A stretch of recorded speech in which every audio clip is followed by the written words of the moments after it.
فأنا ناصح لإخواني بالصدع بالحق تبيض وجوههم. السكوت في مسألة الحزبية يضرها، فاصدع بما تؤمر وأعرض عن المشركين.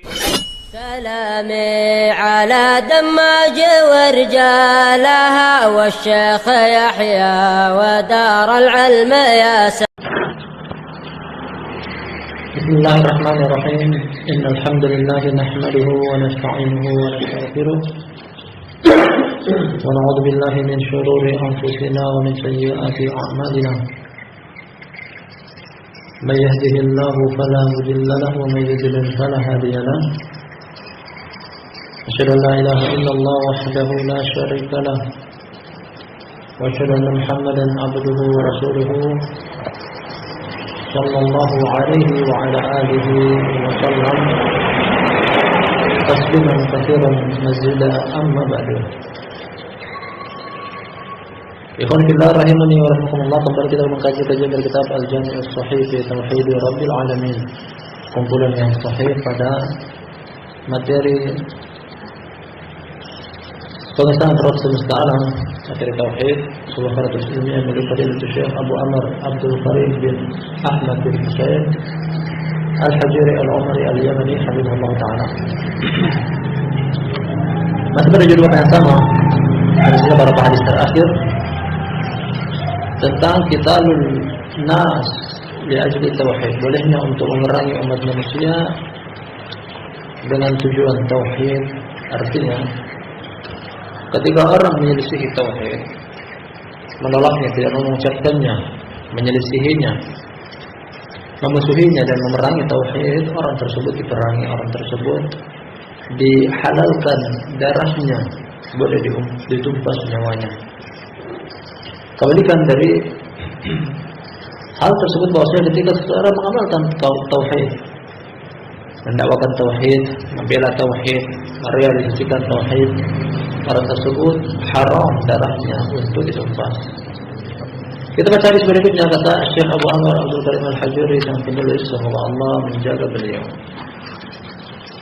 At-Tsani wa Sab'un ba'da al-Mi'ah, hadis yang ke-172. Qala Imam Al-Bukhari rahimahullahu taala, berkata Imam Bukhari semoga Allah merahmatinya.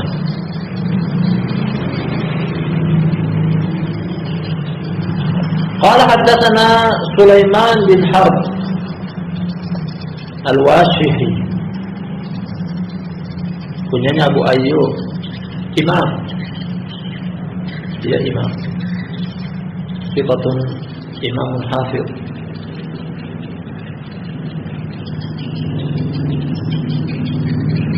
Qala haddatsana Syu'bah bin Al-Hajjaj Abu Bustam Al-Wasiti Al-Basri Al-Iraqi, imam,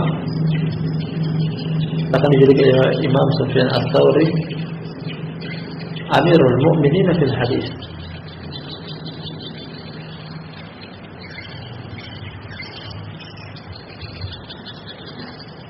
Dijuluki juga bahwasanya huwa awwal man fattasha ar-rijal fil Iraq. Dia adalah orang yang paling pertama kali menghidupkan ilmu jarh wa ta'dil di Irak, yang menelusuri tentang perawi-perawi hadis di negeri Irak dan menghukuminya. An Amr bin Murrah, Amr bin Murrah,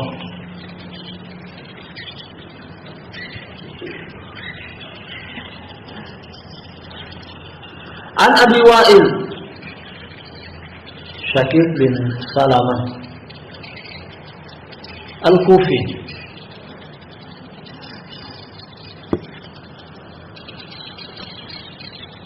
disebutkan dia dalam mukhadram.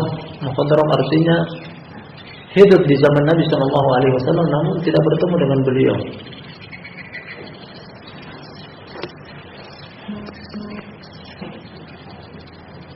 Derajat ini lebih rendah daripada sahabat, namun sedikit lebih tinggi daripada tabi'in. Karena dia hidup di zaman Rasulullah sallallahu alaihi wasallam, tidak ketemu.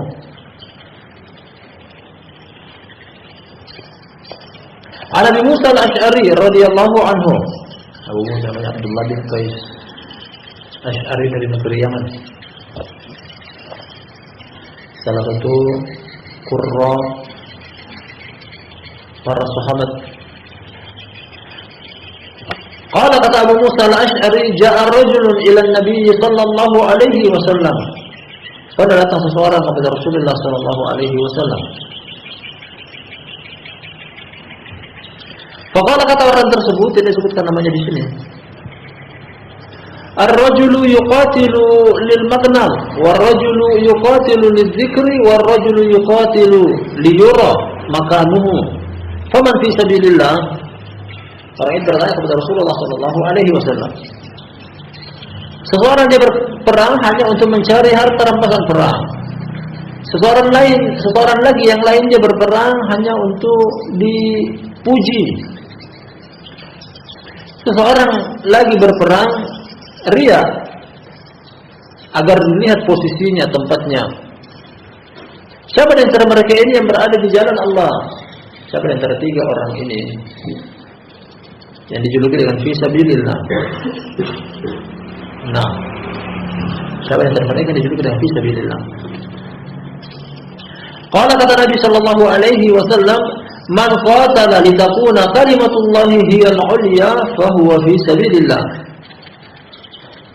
Beliau memberikan jawaban kepada pertanyaan dari orang ini yang tidak disebutkan namanya, wa illa dia adalah sahabi bertemu dengan Nabi sallallahu alaihi wasallam.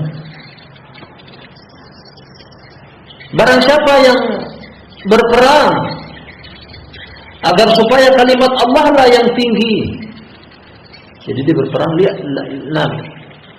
dengan tujuan la ilaha illallah, kalimatullah. Kalimatullah adalah kalimat tauhid, la ilaha illallah. Dia meniatkan dalam berperang dia tersebut, berjihad dia tersebut demi meninggikan kalimat la ilaha illallah, demi Allah, tidak yang lainnya. Fa huwa fi sabilillah, maka dialah yang berada di jalan Allah. Dialah di jalan Allah. Artinya kalau seandainya dia terbunuh mati syahid. Kalau dia masih tersisa hidup, Allah Subhanahu wa taala memanjangkan umurnya. Dia hidup dengan kemuliaan. Man qatala litakuna kalimatullahi hiyal ulya fa huwa fi sabilillah. Hadits Abu Musa al-Asy'ari. Riwayat Imam Bukhari dan Imam Muslim. Barang siapa yang berperang dengan tujuan agar kalimat Allah yang tinggi, kalimat la ilaha illallah, kalimat tauhid, maka dia di jalan Allah. Tabarakallahu fikum, keterkaitan antara hadis ini dengan judul bab litakuna kalimatullahi hiyal ulya min ajlil kitab.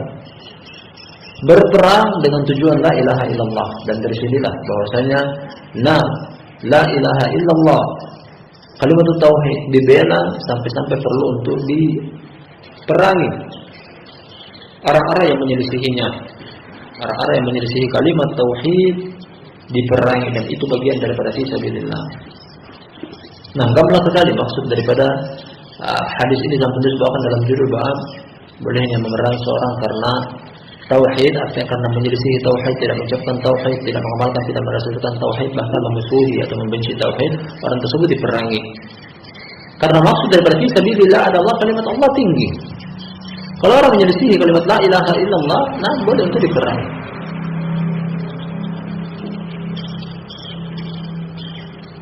Dan ini sebagai pelengkap dari apa yang telah terdahulu penyebutannya secara jelas, lebih sharih lagi, lebih jelas lagi. Umirtu an uqatila an-nas hatta yashhadu an la ilaha illallah wa anni rasulullah.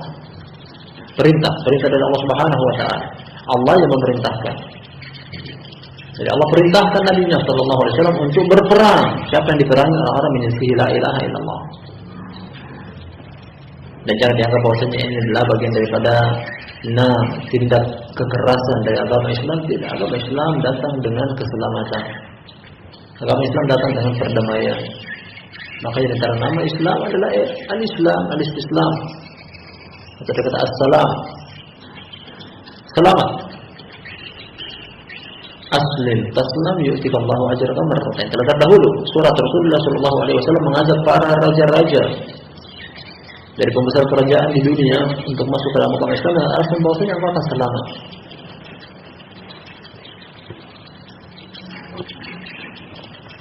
Nah, kita lanjutkan hadis yang berikutnya. Kata Syekh Abu Bakar bin Karim Al-Hajuri Al-Umari hafizahullah taala. As-salis wa sab'un ba'da al-mi'ah.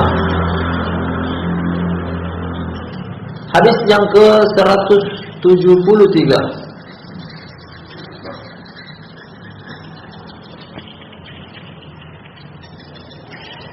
Qala Imam Abu Dawud rahimahullahu taala. Abu Dawud namanya Sulaiman bin As'ad, masyhur dengan kunyah As-Sijistani.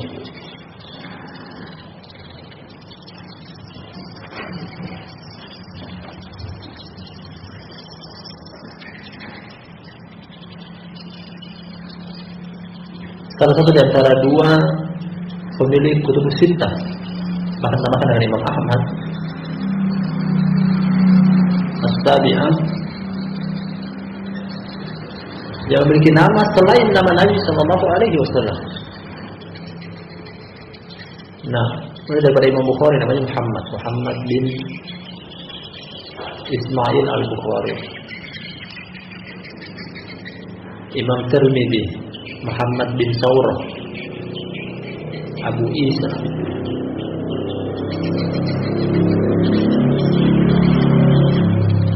Imam Ibnu Majah namanya Ahmad bin Majah,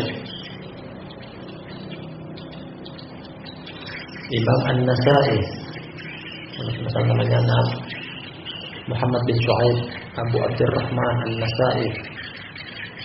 Kemudian namanya bukan Ahmad, Muhammad, Imam Ahmad Muhammad bin Hanbal. Dan Imam Abu Dawud namanya Sulaiman. Satunya lagi dari ashabul kutubus sittah Imam Muslim namanya Muslim. Yang lainnya namanya Muhammad atau Ahmad. Baik, berkata Imam Abu Dawud rahimahullah, qala haddatsana Muslim bin Ibrahim. Nah, Muslim bin Ibrahim Al-Azdi, kunyanya Abu Amr dari Basrah. Qala haddatsana Qurrah. Nah, Qurrah bin Khalid As-Sadusi.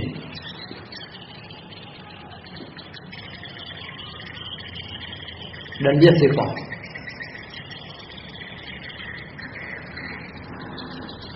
Qala kata Qurrah, sami'tu Yazid bin Abdullah. Yazid bin Abdullah bin Shikhir.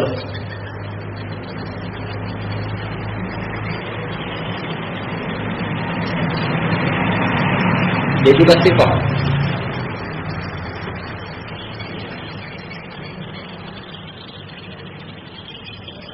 Qala kata dia, kata Yazid bin Abdullah, kunna bil mirbad faja'a rajulun as'atur ra's biyadihi qit'atu adimi ahmar. Hadis ini pernah dilewati di bab yang sebelumnya. Kata Yazid bin Abdullah, kami pernah di suatu tempat namanya Al-Mirbad. Tiba-tiba datang seseorang, rambutnya acak-acakan,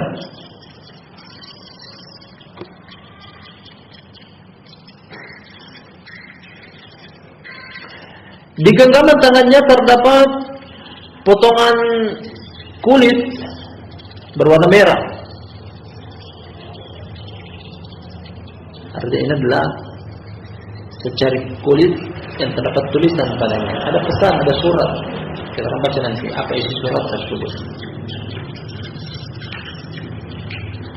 Faqulna, kata kami, kata Yazid bin Abdullah kepada orang ini yang tidak disebutkan namanya. Orang ini sahabi. Karena dia bertemu dengan Rasulullah sallallahu alaihi wasallam, sebagaimana akan datang nanti kisah selengkapnya. Kami katakan kepada dia, ka'annaka min ahlil badiyah, kayaknya engkau dari penduduk Badui, artinya dari pedalaman. Faqala ajal, tentu, kata dia, betul. Qulna, kami katakan lagi, nawil li hadhil qit'atal adimah allati fi yadik. Kalau begitu berikan apa yang ada di tangan engkau tersebut, berupa lembaran kulit yang warna merah tadi diisyaratkan, yang ada di genggaman tangan engkau. Fanawalnaha faqara'naha fa idza fiha, dia pun menyerahkan kepada kami pun membacanya, dan ternyata di dalamnya terdapat Ya, isi dari surat tersebut. Min Muhammadin Rasulillah ila Bani Zuhair bin Aqyash atau Uqaish. Nah, min Muhammadin Rasulillah ila Bani Zuhair bin Uqaish, innakum in syahidtum an la ilaha illallah wa anna Muhammadan Rasulullah wa aqamtumus salata wa ataitumuz zakata wa addaytumul khumsa minal maghnam wa sama Nabi sallallahu alaihi wasallam as-safi antum aminuna bi amanillahi wa rasulihi. Isi pesan tersebut adalah dari Muhammad, utusan Allah, kepada kabilah Bani Zuhair bin Uqaish. Jadi ini surat yang Nabi SAW utus kepada kabilah Bani Zuhair bin Uqaish melalui orang ini. Beliau titip kepada orang ini. Bukan raja, namun kabilah, dan ini bagian daripada dakwah Nabi SAW. Isi pesannya, sesungguhnya apabila kalian mempersaksikan bahwa tidak ada sesembahan yang berhak disembah kecuali Allah serta Muhammad adalah utusan Allah, kalian menegakkan salat, kalian menunaikan zakat, kalian menyerahkan 1/5 dari harta rampasan perang, serahkan juga bagian Nabi SAW as-safi. Nah, 1/5 yang lainnya untuk Nabi, untuk Ahlul Bait, untuk beliau dan Ahlul Bait beliau, dari harta rampasan perang. Maka kalian aman dengan keamanan dari Allah dan Rasulnya. Ya, kalian mendapatkan jaminan keamanan dari Allah dan Rasulnya. Jadi sampai di sini ucapan Rasulullah SAW merupakan isi dari surat yang beliau utus bersama orang Badui Arab ini, dan dia adalah sahabi, seperti disebutkan namanya siapa, kepada kabilah Bani Zuhair bin Aqyash. Kita selesaikan dulu hadisnya, kemudian kita lanjutkan dengan keterkaitan antara hadis ini dengan judul bab. Faqulna, kata kami, Yazid bin Abdullah bin Syekhir, man katabalaka hadzal kitab, siapa yang menuliskan kepada engkau pesan ini, surat ini, tulisan ini? Qala, kata dia, Rasulullah sallallahu alaihi wasallam. Jadi ini adalah surat yang ditulis oleh Rasulullah sallallahu alaihi wasallam dan dititipkan kepada orang ini agar diserahkan kepada kabilah Bani Zuhair bin Uqaish. Nah, isyarat bahwasanya beliau yang menulis, ya artinya beliau perintahkan kepada juru tulis beliau, karena beliau sendiri tidak bisa menulis, tidak bisa membaca. Namun beliau serahkan kepada juru tulis beliau.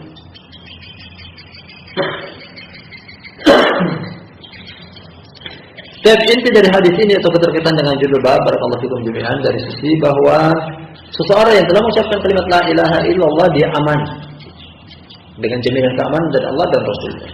Artinya seseorang yang tidak mengucapkan la ilaha illallah, karena ini kandungan dari isi surat ini, ketika Bani Zuhair bin Uqaish ataupun yang lainnya tidak mempersaksikan la ilaha illallah, tidak mengakui tentang tauhidullah,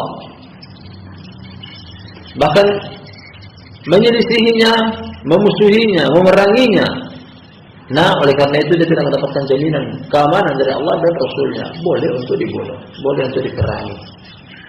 Nah, dan ini kandungan hadis ini berkaitan dengan judul bab yang tulisan dibawakan kepada kita, bahwasanya orang yang telah mengucapkan la ilaha illallah mendapatkan jaminan keamanan. Hartanya tidak boleh untuk dirampas, darahnya tidak boleh untuk ditumpah.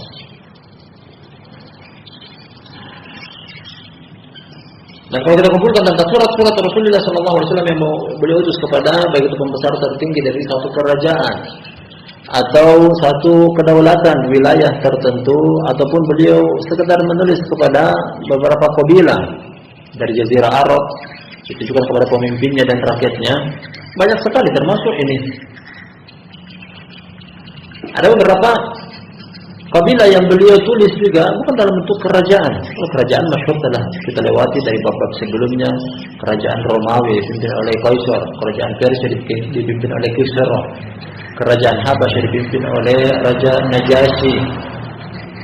Nah, beliau juga menulis kepada pemimpin di Oman, di Yaman, beberapa kabilah, di Bahrain. Itu merupakan jajahan dari bangsa Persia, bangsa Arab, namun mereka masuk memeluk agama yang dianut oleh Persia karena mereka dijajah. Dan di antara surat yang beliau utus adalah Bani Zuhair bin Aqiyas atau bin Uqaish. Isinya adalah ajakan untuk memeluk kalimat atau mengucapkan, mengikrarkan la ilaha illallah. Dan jaminannya adalah mendapatkan jaminan keamanan dari Allah dan Rasulnya. Kalau tidak, kebalikannya orang tersebut akan diperangi dan tumpas darahnya. Dan kita lihat hadis berikutnya. Kata Syekh Abu sebelumnya, hadis hadisun sahih. Hadis adalah hadis sahih. Hadis riwayat Imam Abu Dawud dari seorang sahabat yang membawa surat yang merupakan isi dari kandungan hadis ini, namun tidak diketahui sahabat tersebut siapa. Dari Badui Arab. Dan jahalatus sahabat la tadurru al-hadis. Ketidakjelasan nama dalam sahabat hadis tidak mencelakai keabsahan hadis tersebut. Makanya sang penulis selama penulis buku ini mereka sampai kepada jalur sahabat tersebut dengan sanad yang sahih, tidak ada yang dhaif, tidak ada yang inqita', terputus sampai kepada sahabat meskipun dia majhul, hadis ini tetaplah sahih. Dan penulis memvonis ada hadisun sahih. Kita lanjut hadis berikutnya. Hadis lumayan panjang, kita baca. Kata Syekh Abu Amr Abdul Karim Al-Hajuri Al-Umari hafizahullah taala, Ar-Rabi was-sab'un ba'da al-mi'ah. Ar-Rabi was-sab'un ba'da al-mi'ah.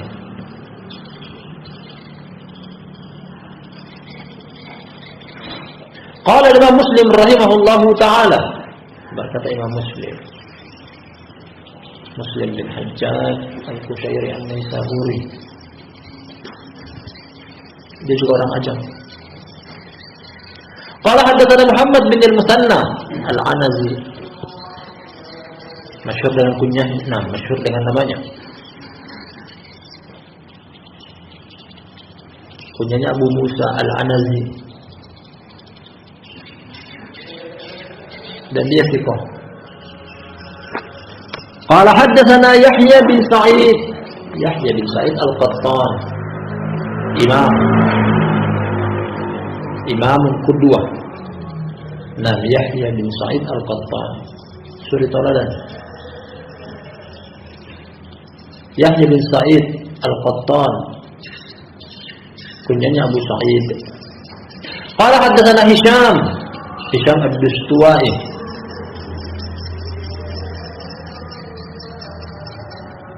dan dia juga thiqah.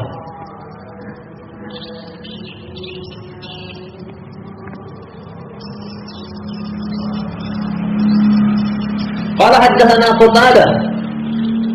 Qatadah As-Sadusi.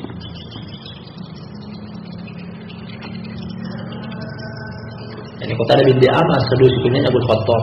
Al-Salim bin Abi Al-Ja'ad Al-Ghatafani, dari Bani Ghatafan, thiqah. Al-Mi'dan bin Abi Talha Al-Kinani, Al-Habib Ibn Hajar dalam Taqrib menyebutkan juga dia thiqah. Mi'dan bin Abi Talha diberatkan dari Umar. Anna Umar bin Al-Khattab radhiyallahu anhu khataba yaum al-Jumu'ah, bahwa Umar bin Khattab pernah berkhutbah pada hari Jumat karena dia adalah pemimpin.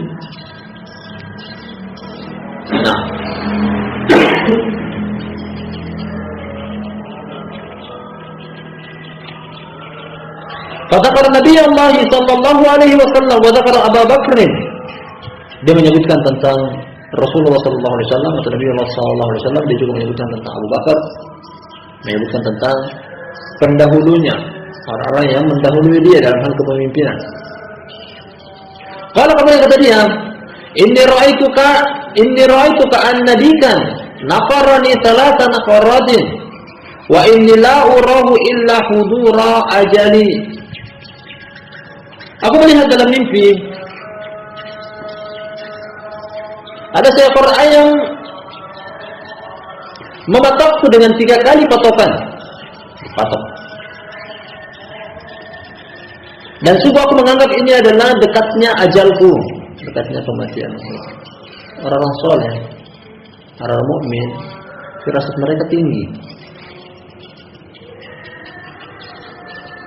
Dan terbukti apa yang dia mimpikan tersebut, bahwa akhirnya dia ditusuk dengan belati oleh budak milik Mughirah bin Syu'bah di kota Madinah, Abu Lu'lu' al-Majusi. 3 kali tusukan. Belati bermata 2 cabang akhirnya menyebabkan 6 lubang tusukan di bagian belakang pinggangnya. Dia bermimpi dan dia menganggap bahwasanya ini tanda sudah dekat ajalku. Kata dia berikutnya, wa inna aqwaman ya'muruni an astakhlifa wa inna Allah lam yakun lidayya dinahu wala khilafata wala alladhi ba'atha bihi nabiyahu sallallahu alaihi wasallam. Beberapa orang meminta kepadaku untuk istikhlaf. Istikhlaf artinya adalah untuk menunjuk pengganti sebagai pemimpin setelah meninggalnya Umar. Mereka minta untuk Umar bin Khattab menunjuk, sebagaimana Abu Bakar radhiyallahu anhu ketika meninggal dunia, dia menunjuk Umar sebagai pengganti dari dia. Namun Umar berikan jawaban bahwa sesungguhnya Allah tidak akan menyia-nyiakan menelantarkan agamanya, tidak akan juga menelantarkan kepemimpinan kaum muslimin, tidak juga menelantarkan apa yang dia utus bersama Nabi-Nya sallallahu alaihi wasallam. Jadi Umar tidak istikhlaf. Umar tidak mewasiatkan kepada salah seorang dari kaum muslimin sebagai pengganti dia menduduki kursi khilafah, menduduki kursi kepemimpinan. Fa in ajla bi amrun fal khilafatu syura baina haula'i sittah alladhi tuwfiya Rasulullah sallallahu alaihi wasallam wa hum anhum radin. Apabila telah tiba ajalku, maka kepemimpinan aku serahkan untuk musyawarah pada 6 orang ini. 6 orang tersebut yang mana ketika Nabi sallallahu alaihi wasallam atau Rasulullah SAW meninggal dunia, beliau ridho kepada 6 orang tersebut. 6 orang tersebut. 6 orang tersebut yang dimaksud adalah selain daripada Abu Bakar. Abu Bakar dimaksud adalah Asyar Mubasysyirin bil Jannah, 10 orang yang dijamin oleh Nabi sallallahu alaihi wasallam untuk masuk ke dalam surga selain Abu Bakar karena sudah meninggal. Selain dia, 2. Selain juga Sa'id bin Zaid, karena satu kabilah dengan Umar dari Bani Adi, makanya dia tidak mau nanti dituduh nepotisme, bahwasanya mengangkat anggota keluarganya untuk menjadi pemimpin pengganti dia. Jadi yang ditunjuk oleh Umar agar supaya khilafah setelah dia adalah dimusyawarahkan di 6 orang tersebut. Pertama ada Utsman, kedua ada Ali, Abdurrahman bin Auf, Sa'ad bin Abi Waqqas, kemudian Abdurrahman, Sa'ad bin Waqqas, Zubair bin Awam, satu lagi Utsman, Ali, Sa'ad bin Abi Waqqas, Abu Ubaidah bin Jarrah, Abdurrahman bin Auf dan Sa'ad bin Abi Waqqas. 6 orang bermusyawarah yang menentukan siapa di antara mereka yang keluar namanya untuk jadi pemimpin. Dan yang keluar adalah Umar dan masukkan Utsman sebagai hasil dari musyawarah 6 orang tersebut.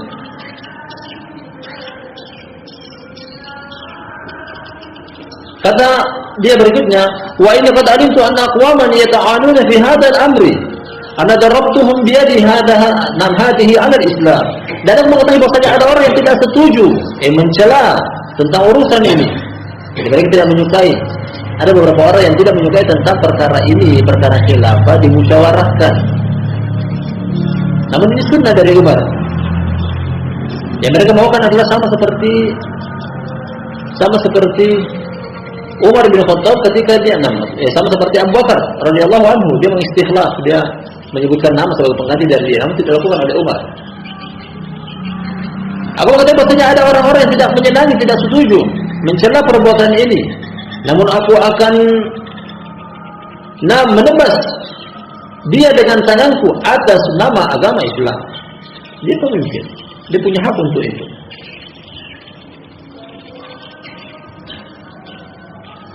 Sebagian orang menjadikan perbuatan Umar sebagai landasan hukum tentang pembolehannya pemilihan umum. Nah, karena kenapa? Karena Umar tidak menunjuk langsung, namun dia menyerahkan kepada orang yang bermusyawarah. Jauh sekali landasan hukum atau menjadikan kita sebagai landasan hukum tentang pembolehan pemilu. Ini bukan pemungutan suara, ini musyawarah. Musyawarah dianjurkan oleh Al-Quran, dianjurkan oleh hadis Rasulullah SAW. Pemilihan pemimpin di sini bukan dibuatkan kotak suara, bukan dibuatkan tempat pemungutan suara TPS kemudian datang masing-masing kaum muslimin berbondong-bondong untuk menyerahkan suara mereka, hak pilih mereka. Tidak ada. Yang ada adalah diserahkan kepada 6 orang untuk bermusyawarah sama antara 6 orang tersebut yang diangkat menjadi pemimpin.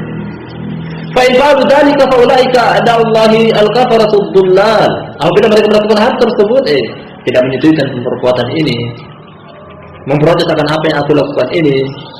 Apabila mereka melakukan hal tersebut, maka mereka adalah musuh-musuh Allah, kafir, sesat. Thumma inni la ada'u ba'di syai'an ahamma indi min al-kalalah. Ma raja'tu Rasulullah sallallahu alaihi wasallam fi syai'in ma raja'tuhu fil kalalah, wa ma aghlada li fi syai'in ma aghlada li fihi, hatta ta'ana bi usbu'ihi fi sadri faqala ya Umar ala takfika ayatus sayfi allati fi akhir surah An-Nisa. Lanjut dari Umar ingin menceritakan tentang pentingnya permasalahan ini, bahwa sungguh aku tidak meninggalkan sesuatu pun sepeninggal aku yang lebih penting daripada perkara al-kalalah. Kalalah adalah seorang meninggal dunia namun dia tidak memiliki orang tua, dia juga tidak memiliki anak, sedangkan dia punya harta. Seseorang meninggal dunia tidak punya orang tua, ahli warisnya, tidak juga memiliki anak. Nah, siapa yang menerima warisan dari dia? Ada, mungkin dia punya saudara atau saudari, kakak atau adik, namanya kalalah. Meninggal dunia tanpa memiliki usul orang tua, tanpa memiliki furu anak. Kata Umar bin Khattab bahwasanya aku tidak meninggalkan perkara yang penting setelahku selain daripada perkara al-kalalah. Aku berdebat dengan Rasulullah sallallahu alaihi wasallam tentang sesuatu, yakni tentang kalalah. Dan tidaklah aku bersikuku dengan pendapat tersebut, dengan pendapat yang kalalah, sampai Nabi sallallahu alaihi wasallam menusuk di dadaku sambil mengatakan, wahai Umar, tidakkah engkau merasa cukup dengan ayat syekh, ayat musim dingin, ayat yang turun di musim dingin. Sebagian ulama juga membagi tentang kategori surat-surat dari Saifi dan Syita'i yang turun di akhir surat An-Nisa, yas'alunaka 'anil salalah.